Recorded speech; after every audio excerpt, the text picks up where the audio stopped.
Hello, welcome to the Gab and Jules show. No Gab today because he's at the Champions League draw in Monaco. So look who's here. Hey! Don Hutchison. Hello, mate. That's a so smart good to shirt. see you. I like that. I know, Brøndby. I thought you might Nice. like the colour. You I know, do. we don't have the sun today in London, but it's certainly on the Brøndby shirt. Thank you so much, man, for coming down. There's a lot of things that we want to talk about. There'll be a lot of transfers. Yep. There'll be a bit of Champions League qualifiers. There's a lot of really good stories in the quick hits. But we thought as a main segment, we will look at Manchester City and the summer that they had because it's been a really busy summer in the Premier League, especially in terms of transfers. Yeah. And nobody then more than City have really made that transfer busy in the ins and in the outs, the players that they let go, the players that they bought. So quickly, before I ask you if you felt that was needed, this kind of big overhaul and rebuilding of the squads, let's remind everyone that John Stones, Bernardo Silva, Nathan Ake, Manuel Akanji, James Trafford, Nico Gonzalez, Rodri, Tijani Reinders, Savio, Omar Mamouche, and potentially Jack Grealish have left the club for around 400 million euros, let's say. Yeah. And in return, City bought Geronimo Rulli, Jeremy Monga, Mathis de Tourbe, who they've loaned out to Monaco, Ayub Bouadi, Elliot Anderson, and Alan will be done, and potentially Enzo Fernandez. So did you expect a summer like that from City? I didn't expect so many outgoings, in truth. It doesn't really match up when you talk of the bodies that are coming in to how many's left. Yeah. There's a lot of bodies left. And I think what strikes me is they've lost a lot of good players, but characters. Yeah. You know, the likes of John Stones, the likes of Nathan Ake, Rodri, obviously. I think guys that can manage that dressing room when Maresca probably wants to lean on them that little bit more. So you're seeing about 9 or 10 players leave and only 4 or 5 coming in. Now, there's work to be done, obviously. Enzo Fernandez one is a very interesting signing to me because some of his best work is done as a number 10. He's versatile, he can play as an 8. So Bouadi, you would imagine, is going to be the 6, unless there's double pivot. But if he plays as a 10, what does that do to Cherky or Phil Foden? So he's going to have to play as an 8, but they definitely need him. So in terms of the overhaul, I sort of seen it coming, but I didn't expect that many.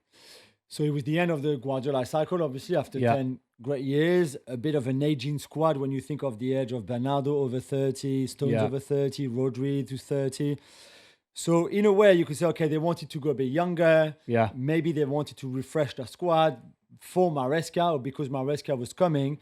Whether we think Maresca is there for the long term or not, you and I are not too sure. Me neither. And let's see how it does. And we wish him, obviously, good luck for the season. But that needs certainly, despite losing leaders and characters, as you mentioned, Don, to go a bit younger, that was also probably a need. I think so, mate. I think once you lose, and it's all the Guardiola effect, isn't it? The way he hung on to Rodri for another year and Bernardo Silva.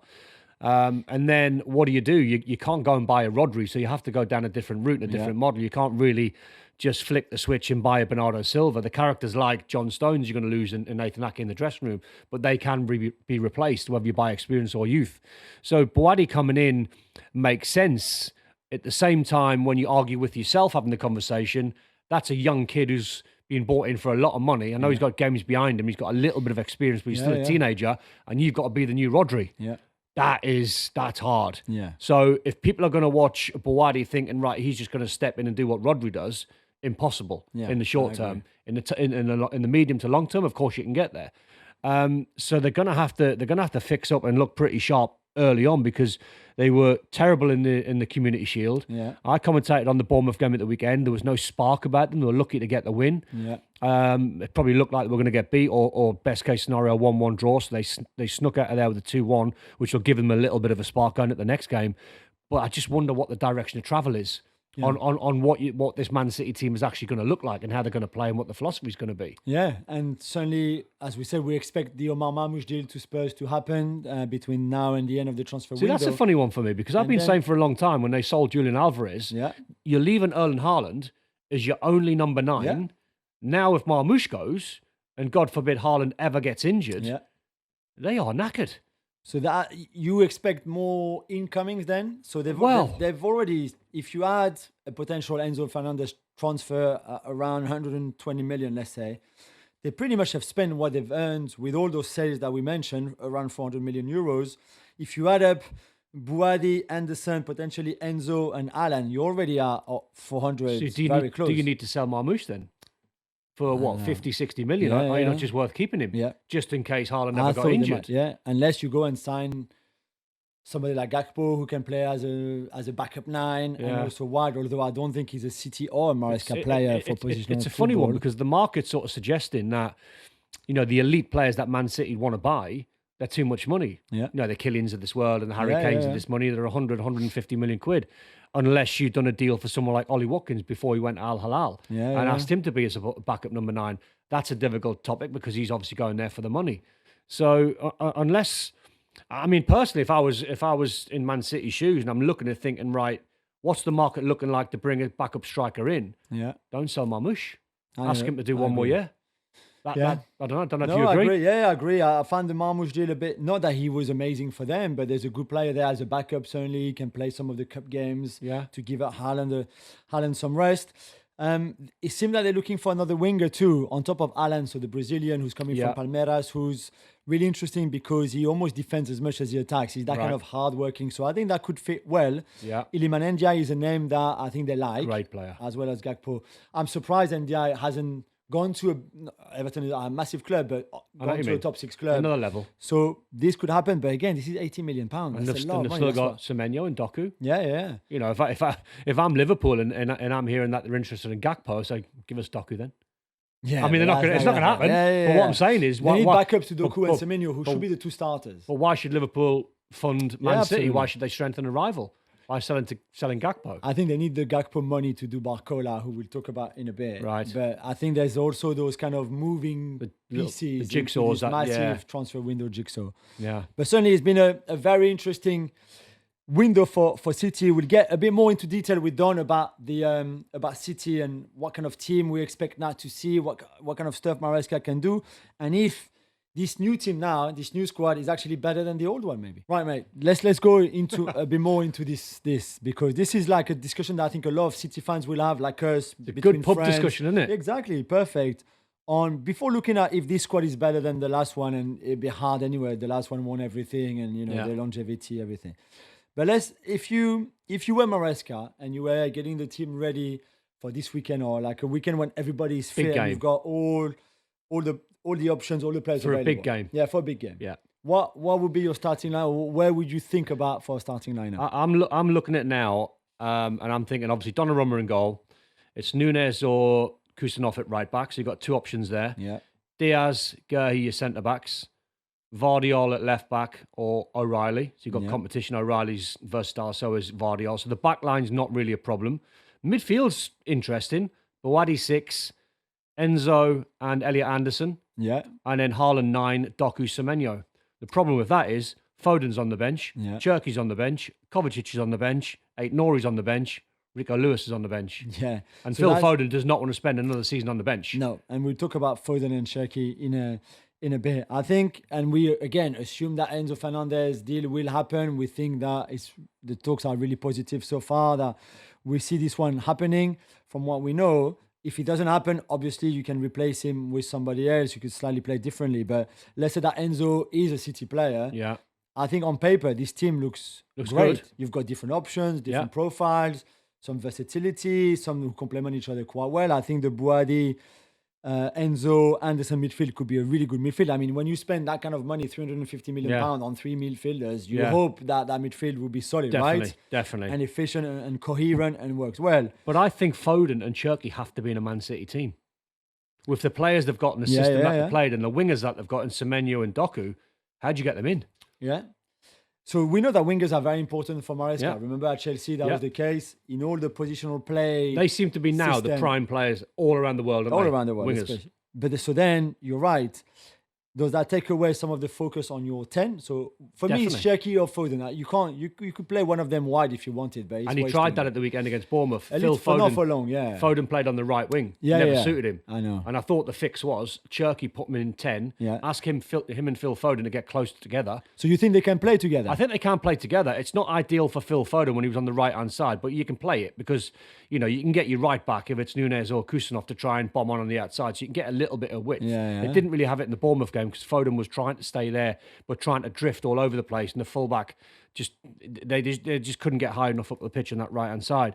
But I think if you ask Phil Foden to play right side with a little bit of sort of the mentality, if you're going to be inverted when we've got the ball, you can get Cherki as the number 10, and you're all closer to Haaland. But that knocks Semenyo and Doku as wide players at the team, and just looks a little bit sort of lopsided. It's all right putting them in and go on, play. But you can't ask Doku to be a sort of inverted player. He's a winger. Yeah. Semenyo, we've seen, can play as a sort of number 9. Every now and again, he can play that role, but he's predominantly a winger. So it depends on how you see it. If you're someone like me and I think it poses problems, then that's the way I look at it. If you're a Man City fan and you look at the team and the subs, you go, well, that's really good. It's a good squad. It's a really good squad, I think. Apart from, maybe the backup to Haaland, like we said, but let's say he's fit and stays fit. I think it's a really good squad. The problem I have is that Enzo Maresca, who, by the way, has known since March he would take over Guardiola. Yeah. City have known since March he would take over Guardiola. Yeah. And I think a lot of the players knew he was coming. And yet when I hear him after the Bournemouth game saying like, I don't know what my best team is. That's not I don't know what my starting lineup is. I'm like, hang on a minute. I mean, you'd be sitting on the beach doing what we're doing now, sketching out what your team's going to look like. I know. And how come we are like end of August? And I know some of those new players have been late arrivals, Buadi especially, but for the rest... That's a worry. Exactly. There's a worry the way he rocked up dressing like Guardiola at the weekend in a suit and a little blue T-shirt. That weren't a good look, was it? We didn't like that, did we? And even all that business with Cherki at the end, like what, Prime Guardiola would do with his players, some of the opposition players of... Maresca is no Guardiola. No, and Foden, when he got took off, weren't happy. He went straight down the bench, straight down the tunnel. Yeah. So there's little problems that he needs to iron out. The biggest problem that I see is you need to find your formation, your philosophy, and put all the pieces in the right places. Yeah. If you don't want to play Foden on the right hand side, that's not what you see. Don't play him there. Yeah, I agree. Don't try to shoehorn players. Exactly. Don't put Cherki out on the left hand side because you want to get him in the 11. Play them in the best positions. What's a good season for City for you? They have to compete for the title. I don't think they will, but they have to compete and show that they're close, because then you can progress next year. If they finish second or third, done well in the Champions League and won a domestic trophy, Guardiola's always been quite heavy on the domestic trophies. He's shown those trophies lots of respect. So I think, in my opinion, if they ran Arsenal pretty close and finished, 5 points behind, let's say, won a domestic trophy and finished in the Champions League spots, first season for Maresca. Yeah. I don't think that's too bad. Yeah, I agree. No, I agree with you. I don't think they finish second though. I think I've got Chelsea. I've got Chelsea finishing second. And I think they have too many issues. So that's what you think is a good season for them. I think so. What do you think their season will look like? Do you think they might struggle at times? Do you think Maresca will take a long time to get this team clicking, to find the right formula? I think all of that. I think he will find, or will take his time. Young players like Buadi are going to take a little bit of time. Elliot Anderson's going to take time. Yeah. Because the Community Shield, again, talking about putting players in different positions, you played him sort of on the right-hand side. Yeah, where it didn't work. All Elliot Anderson, the majority of things that he does in Nottingham Forest is having a million touches on the ball. Yeah. So play him centrally. So that never worked. How I see it panning out, I think they'll finish third behind Chelsea. I think they are stacked at the top end of the pitch and looking good. I do think they might win a domestic trophy. Yeah. I do think a lot of people have been quite pessimistic, thinking they won't be at the top 4. Well, our coefficient is pretty strong, so it'll be 5. Yeah. I can't see. Can you finish at the top 5? I agree with you. I think you're right. Pessimistic is a good word. I think a lot of people have written them off already. I think it's because, and it's natural because, right, we've lost potentially the best manager that's ever lived in Guardiola. Right? We've lost him, genius. And then you lose Rodri, genius. And you lose Bernardo Silva. And then you lose guys like Nathan Ake, great and squad John members. Stones, great squad players. And then that's where I think our pessimism comes from, because you're going away from what Guardiola's built for the last 7 or 8 years, 9 years. So it's natural to be pessimistic, but I think when you take a deep dive into it and you look at the personnel they've still got, it's still very impressive. Yeah, it is. I mean, they've got Haaland. Yeah, exactly. Stays fit. He's going to bang them towards Champions League football, sure. Yeah, he should. I do wonder how difficult, maybe it's even mission impossible to come after Guardiola. Oh. And the void that he would have left. Oh, yeah. To fill not even just the style of football. It's the intensity. I mean, you've probably been like me. You've probably been sort of binge watching or seeing it on social media. Some of the stuff behind the scenes. Yeah. Like he's standing there, Guardiola, like crying in his team talks, how much he loves his players and his personal life. That's very unusual for managers to go. But that's the way Pep is. He's very emotional. Yeah. So as a player, you're going to give your all for him. You see your manager crying, delivering a team talk because he's struggling with his personal life. You are going to run for him. Do you think one of the biggest risk for Maresca is to try to be too much like Pep? And we said on a jokey way how he was dressed for that Bournemouth game. Got to be your own man. But I think you have to be your own man. Yeah. I don't think you can go in there and try and dress like Pep or do little mannerisms like getting players after a game in front of the cameras and it's like that. And it might have been genuine, but it's very much a Guardiola trait, isn't it? I would like to think that Maresca can be his own man and should be his own man. Well, let's see. The second game in the league is on Friday night. So if you listen to this before that, we might get a bit of an answer already on what Maresca is going to try to do for that second game of the season. Right enough, Manchester City. What about some quickies, Don? Let's do it! Chelsea won the derby against Fulham on Monday night. That was done. Were you impressed by the Blues front three of JP Morgan? I mean, other banking groups are available if you want to invest all your millions, like Don Hutchison. Whoa! Joe Pedro, Cole Palmer, Morgan Rogers. Amazing. Look pretty good. Don't forget Esteval as well. Yeah. I mean, I've got this team because of no European football finishing second because of the players that you've mentioned. I mean, João Pedro, to me, I just think he's... And it's a bold statement. He's one of the best number nines, I think, in world football. Yeah, when Barca were chasing all these sort of number nines, I'm thinking, like, he's the man you buy. Yeah. If you've got, like, unlimited money, he's your man. He knits it all together. He's a bit fiery, don't get me wrong, but sometimes you don't mind that. But Cole Palmer, to me, I don't know if you agree. I agree. He looked unreal. I know. He looked fit. He looked lean. He looked sharp. He was silky. He was confident. Bit of arrogance thrown in there as well. Yeah. I hope it doesn't hinder the development of Esteval. No, you're but right. I mean, anyone watching Chelsea the other day must have been impressed, surely, because I thought they were very brilliant. exciting. Yeah, they were Very great. exciting. Talk to you about Kylian's hat-trick. Another one. Yeah, first one of the season on Wednesday night against Real Sociedad at the Bernabeu as well. Remember the first game they won in the last minute. Not too convincingly either.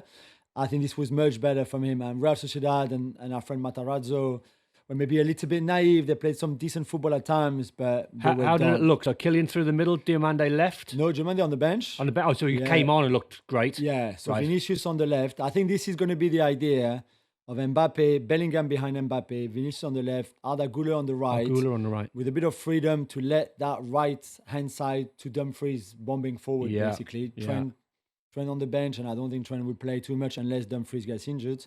And then your double pivot, it was Bernardo and Valverde because Tchouaméni is out through injury. You could have Bernardo, Tchouaméni, Valverde. Some team. And then your back four. If this works, and it seems that this is Mourinho's idea going forward, is that this could work together quite well. And to be fair, I thought even out of possession, they did okay. I mean, La Liga this year is like Hollywood this year, isn't it? Yeah, it'd be great. I mean, it's going to be a great season. It would be great. I think it would be really good. Bruno Fernandes won the PFA Player of the Year on Tuesday night, Don. So the Premier League players votes, basically. Do you agree with those votes? 100%. And I like the Team of the Year. You're not too keen on maybe one or two players, so let's go through them. But first, Bruno. Bruno, 100% deserved. I mean, breaking the assist. More than Rice, more than... it depends how you see it. I mean... You know, Declan Rice and Gabriel, I think, are the two most important people for Arsenal. When I watch them, if they're going to drive them to multiple titles, they are super, super important. I just think you can't knock what Bruno's been doing at Man United for a long time. He's carried that club on his back for a long time, on his own. Absolutely. And then last season, he's breaking all sorts of assist records. And the way he played, I think it's deserved. Yeah. Couple of positions I would have swapped. Yeah, so the team was Raya in goal, Timber, Saliba, Gabriel, O'Reilly as your back four. Yeah. Semenyo, Bruno, Rice, and Cherki, let's say in your midfield four, and then Haaland and Igor Thiago up front. So I would have swapped, I think he's the best in the division. I would have swapped Matty Cash for Timber at right back. I think Matty Cash is a very underrated fullback. I think maybe he's I don't mean to sound this disrespectfully because there's not a great dearth of top quality right backs in the Premier League. I think he's the best for me. So I'd have swapped that, and I would have swapped Morgan Rogers for Cherki. Okay, so Cherki kind of really good last 6 months. Yeah, don't get me wrong, he's one of these players you'd pay to watch. Yeah, you put your TV on, you go and watch him live, and you go and entertain me, and he's incredible. It's like a Harlem Globetrotter. He's amazing. Love him. I just think if I'm splitting hairs, I think Morgan Rogers was a little bit more consistent. Yeah, only a tad, but I mean, I'm splitting hairs, but definitely Bruno. Yeah, Bruno 100%. Bradley Barcola to Liverpool. It's getting closer. Yeah, it's getting I mean, close. How close does it want to be? I know. And how long does it want to be? It will happen. I think it will happen now. We reported on the website on Tuesday night that the three parties were really positive, and Tuesday was a quite key day, I think. You know me, Jules. I like a percentage. Yes, you Give do me like a percentage. I think now he's on his way. Give me a number. Yeah, no, I'll give you. You can 99? sure in transfers. I will give you 90%, but really, Give me I think- 99. Yeah, it won't be too far from that. By the time a lot of the listeners or people watching us get through the show, I think he'll be there. Probably we're talking 120 to 130 million pounds. The fees have gone nuts everywhere, so we don't care, do we? Do you think it's a good signing for Liverpool? I think it's an amazing signing. It's exactly what they've needed. I agree. And if you're being really positive, it might help Kirkes at left back, because Kirkes can just go, here you go, mate. Yeah. There's the ball. Completely. If Florian Wirtz wants to cut in there, and he's got two players, because he's going to attract attention. Yeah. Florian Wirtz might get a bit of space. He's got He to can be play on the right hand side as well. Got to be a good signing. Yeah, I He's agree. super speedy. It's expensive, I know, but It is what I it think is. it's- Yeah. I think we live in a world now where you just say the fees have got to be paid. Yeah. You can't say we're not signing a player because we're not going to pay another £5 million. Yeah, I agree. I Pay it. absolutely agree. So I think Barcola on his way to Liverpool, very likely. So if you're a Liverpool fan, you can be very, very chuffed. Well, we've got more quickies done. Let's do it. The Champions League qualifiers happened in midweek. Oh, What happened to Celtic away in Austria against Linz? just an absolute disaster. I mean, how can you be 3-0 up going into the game, score to make it 4? Yeah. You think absolutely cruising. 4-1, 4-2, 4-3, 4-4. Lose 5-4. Incredible. I mean, damages their pride, Yeah. but economically, that's going to be It's terrible around for Celtic. £20 million around that And to it's qualify just, for but the it's an Champions awful League. look, because imagine the revenue when they draw in the Yeah, Champions as League, well. all the big That's boys. without those games even. Just Exactly. To yeah. And you imagine like the Kudos are playing against the top teams in the Champions League at Celtic Park and away from home. I mean, It's embarrassing. it's actually embarrassing. Yeah, It actually is. really is. Jules, what do we need to know about the qualifiers then? Yeah, so there was a lot of really interesting things. We'll talk about Lyon and Fenerbahce in a little bit, but we had Viking, who won the Norwegian League, Yeah. who also qualified. So we'll have two Norwegian teams with Bodo Glimt who also Nice. qualified through the qualifiers. And Viking, we had Yaya Toure in his first job as a manager with Slovan Bratislava, also making it Yeah. to the league phase of the Champions League, which is great. And we had Sabah FC from Azerbaijan, the first Azeri team to qualify in this new format of the Champions League. They'd never qualified before. By the way, Viking, the last time and the only time they were in Champions League was back in 1992. So it's been a long time since they waited. They won their first title after 36 years last year. So those two Norwegian team, a team from Azerbaijan, Yaya Toure will be back, certainly on the bench. And I think this is good. This is what we also like, this new format of the Champions League. definitely. Because you've got teams that you're not going to see 100%. at that level. Totally agree. Hearts, though, talking about a Scottish team, were in the Champions League qualifiers, which they lost. Yeah. Then that meant they went into the Europa League qualifiers, Yeah. Don, which they also lost. Oh, So that meant they went down to the Conference League qualifiers, and they almost lost that as well. oh my God! It's what's going on with Scottish I mean, football? This is crazy. I mean, if you're a fan, I mean, if the Hearts being ripped out of Hearts, we're losing your Yeah. best players and manager. Yeah. There's still a good football inside. Don't get me wrong. I've watched a few of their games at the start of the season, but my God, Jules, it's nervy.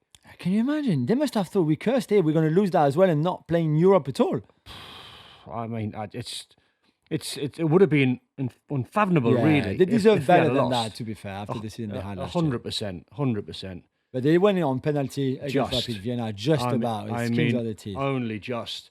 Leon, I watched the game last night against Yeah. Fenerbahce. Guendouzi was a bit naughty. He was naughty. So let's talk about the game itself. Fenerbahce, overall, it was disappointing from Lyon, who lost 2-1 after a 1-1 draw in Turkey.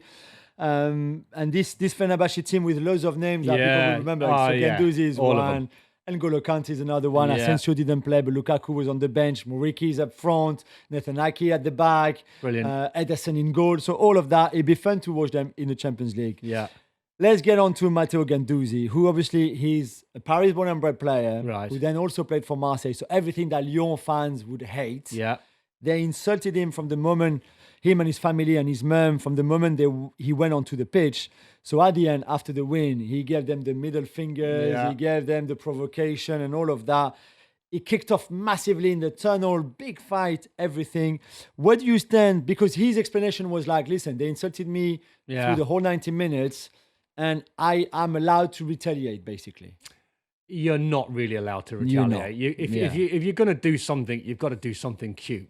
You can't just in front of the cameras, make it so blatant, and you can't start a riot. Yeah, that's against you do have a responsibility. You're better than that, really. You're better than that. Now, don't get me wrong. His argument will be they took it too far by insulting my mum, and I don't know the words that were said. It was obviously very hurtful to him and his family, and he's always been an emotional player, isn't he?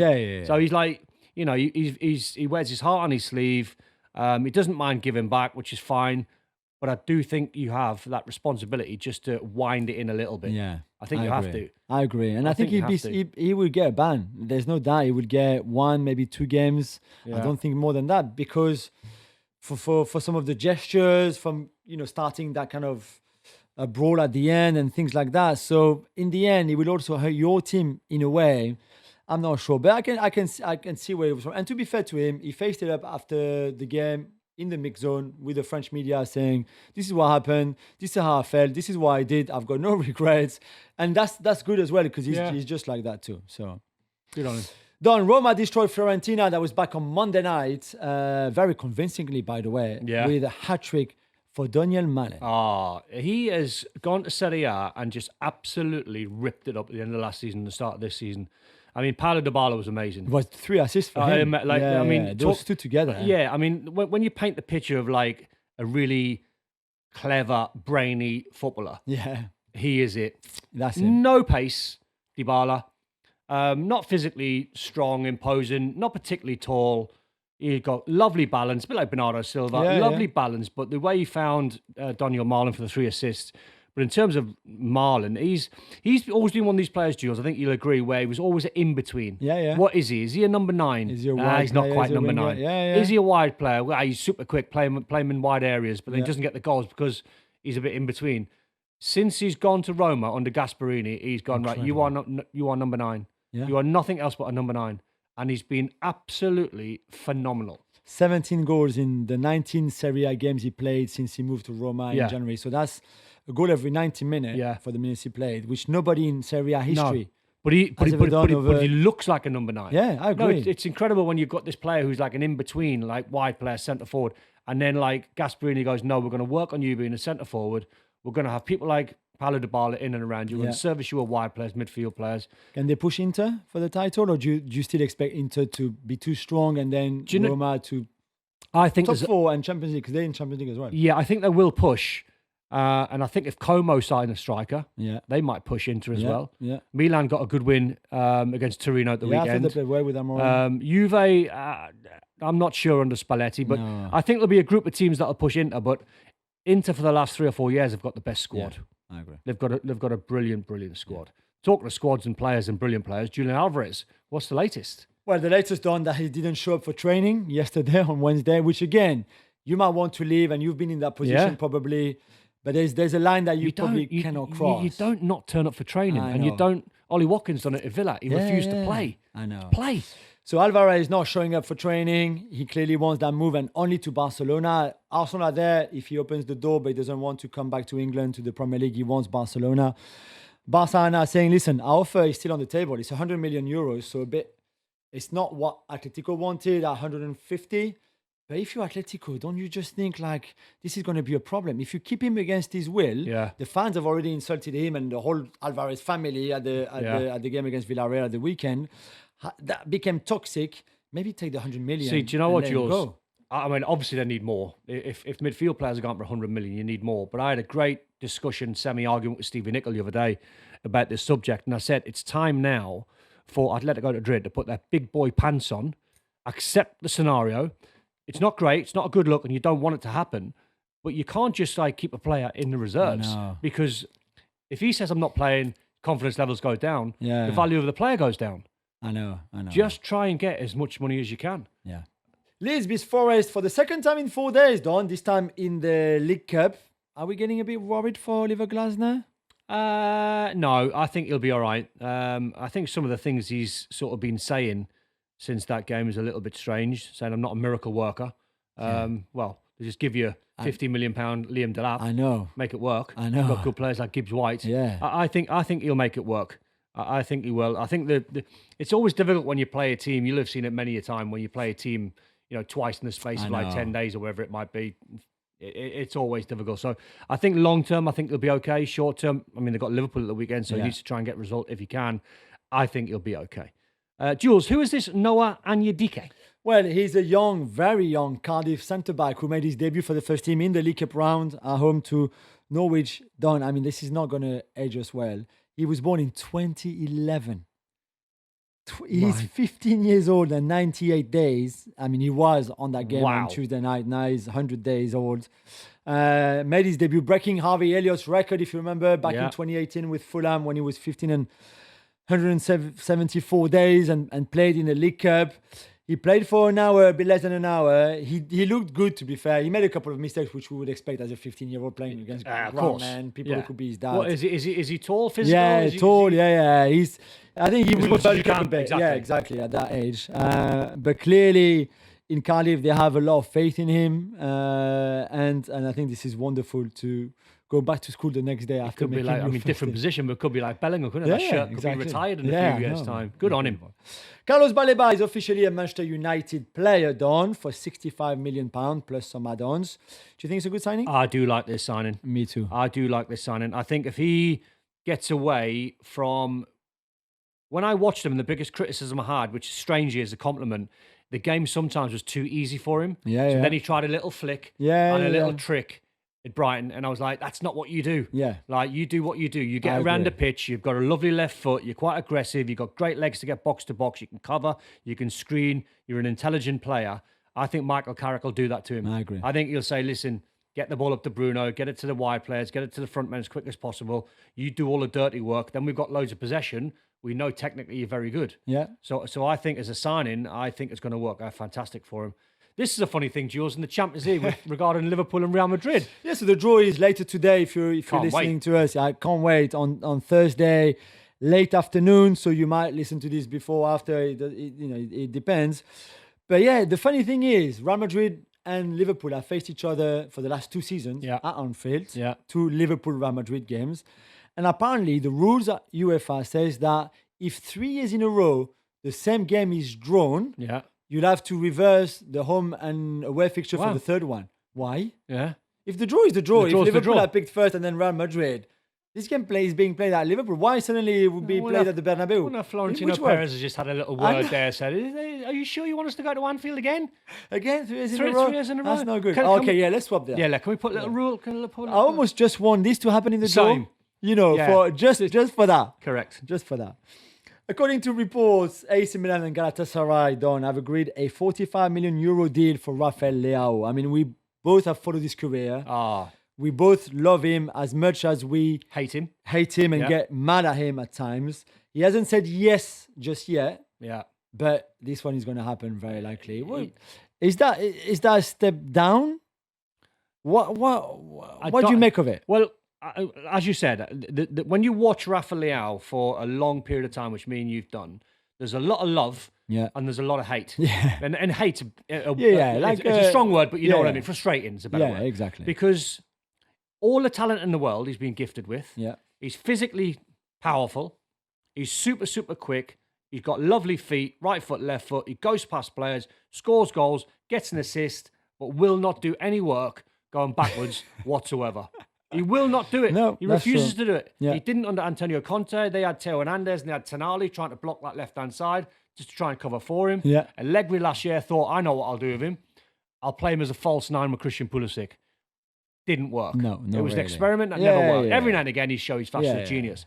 So it's on the player now, and I don't mind saying, and it's not hate, it's a strong word, but you know, frustration. It's a little bit of fun because the hate comes from he's so good. Yeah. You want him to do well, and you're going like, come on, like can you just do it? Yeah. Can you run around, enjoy what you're doing, play football? No one's got to teach you any skills whatsoever because you've got it all. Yeah, that's where the frustration comes from. So the move, if he goes to Gala, you would imagine should work out for him. Yeah. But he's going to have to make sure because they won't like it if they don't see a player who will be on a lot of money and he doesn't track back and doesn't work hard and gives the ball away and just smiles and laughs it off. That's one of the biggest frustrations. Well, Another frustration, Christopher Nkunku. Oh, He'll never stay fit. I know. Is he on the move? What's happening? Yeah, he's back at Leipzig now on a loan with an obligation to buy, I think, so 3 million plus a 28. He's 28 years old now. He's sad in a way because he was so good at Leipzig. Remember, he was the Bundesliga best player, top scorer. Every time they played Champions League football, he was the best player. It was incredible. And then goes to Chelsea, things don't work out. And after that, it's just downhill, really. So, including last season at Milan. So, let's hope he can relaunch his career back at Leipzig in Germany. Spurs confirmed the arrival of Savio. We talked about that a little bit before. And he lit up their game on Wednesday in the League Cup. Do you like this signing? And do you think he could get to the next level with this derby? I'm torn. If I'm very honest, I'm torn. He's got ability. Yeah. And I like the fact that De Zerbi's not waiting for no man. He's not waiting for Kulusevski. He's not waiting for Kudus. He's saying, buy me players now. You know, these guys are injured. Kudus might be on his way back. I don't want to wait. I need players now. And he played against Charlton. I mean, I don't think he got credited with the second goal. No, that's was a deflection. Davis, yeah, but it could have been 2. Yeah. He looked like he was enjoying himself. He's another player. I think that's a little bit like Grealish under Man City when Guardiola tried to micromanage every inch of Savinho. We've got to start getting used to calling him Savio. But micromanage all of his play on the pitch. I think what he needs to do is forget all that, go back to being a street footballer, enjoy yourself, go and play for Spurs, go and turn it on, go and entertain, because another player that's got all the ability in the world. So I think in the end, I think he'll be a success. But I think he's got to go back to basics a little bit more by enjoying himself and just committing defenders and taking them on. Yeah, I agree with you. Igor Palacio could be on his way to Sunderland, Jules. Good signing? Yeah, I think so. So he's very capable. Marseille paid 35 million euros from Feyenoord last summer for him. And he had some really good moments, like pure Brazilian winger. Right. In the Champions League, he scored two goals against Ajax, for example. There's a lot of ability there, pace. He's strong as well, everything. And there's games where he disappears completely. Right. So he needs to find that consistency. Young. He's quite young, yeah. I think he's 24 years old or 23 years old.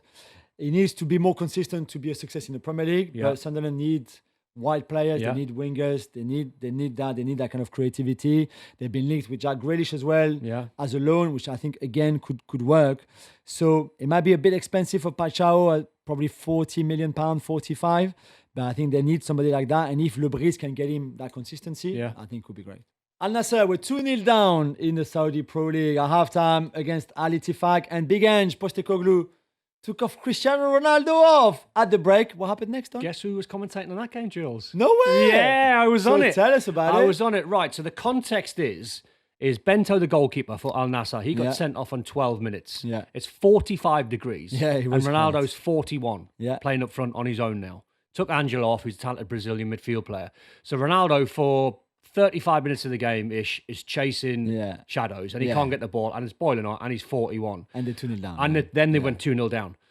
The context is, at half-time, when Ronaldo didn't appear for the second half, I was saying on commentary, that's one of two things. It's either an injury to Ronaldo, or Ange Postecoglou's thinking, we are away from home, we're down to 10 men, we're 2-0 down with a 41-year-old striker, the game's gone. Yeah. We are not going to win this game. It's pointless asking him to run around in this heat. Let's get some young players on. They took Ronaldo off. In the end, it's a big story, but they won the game 3-2. Yeah, incredible. They won it 3-2. They put a kid called Al Hamadan on up front, who's a young player. He ran his socks off. Mane scored 2 goals. João Felix had 2 assists. Yeah. So they won the game 3-2 against Al Ettifaq, who absolutely collapsed, by the way. Yeah. You know, winning 2-0, 11v10. But the context is, and the story is, now everyone's going, and just fell out with Ronaldo. That's the story. But when you think of it, really, it makes sense. He's protecting a 41-year-old in 45-degree heat. I think he was really good in his post-match press conference. He said, listen. I mean, don't get me wrong. Ronaldo weren't happy. He weren't happy. He went down the tunnel at half-time. He weren't happy. Yeah, he was not happy. But it makes sense. You know, he can... just move on to another day. Exactly. Like you keep Ronaldo fit. Like you don't run him into the ground. You win the game 3-2. Because Kingsley Coman got dragged off as well. The game was gone. It was done. It was finished. I agree. So it was strange. Talk me about the press conference with Xavi and what happened with the sort of presentation. Yeah, because he was finally presented as the new Netherlands head coach, which I think is a very exciting choice from them. It should be really fun to watch. And Nigel de Jong, who's the kind of like national team manager, if you want, let's put it like that, was sat with Xavi at the press conference. So I didn't know this. Yeah, I'd seen the clip, but I didn't know they were sat next to each other. They were sat next to each other. And to be fair to de Jong, he was quite honest in the sense that he said, well, our first choice was Guardiola, not you, Xavi. The second choice was still not you, Xavi. He was Arne Slot. And then once those two said no, then we thought Xavi was the right guy for the job. Welcome. Thank you so much for coming. Which, in a way, I think Xavi probably knew he was not and there's loads of managers who are probably not first choices. Like, look at Company. Yeah, of course. I don't think it mattered. But it was just funny the way it happened. Strange from de Jong, though, exactly. We wish Xavi, de Jong, the Dutch, good luck in this kind of new cycle again, new era for the national team. But yeah, that was funny. Don, thank you so much for today, man. Thank you. Thank you again. Great show. We've done Hutchison. Gab, we'll be back on Monday. There's a lot of things we will have to review from the weekend, obviously. But until now, as Gab always says, love yourself, love the game, love your neighbor, or something like that.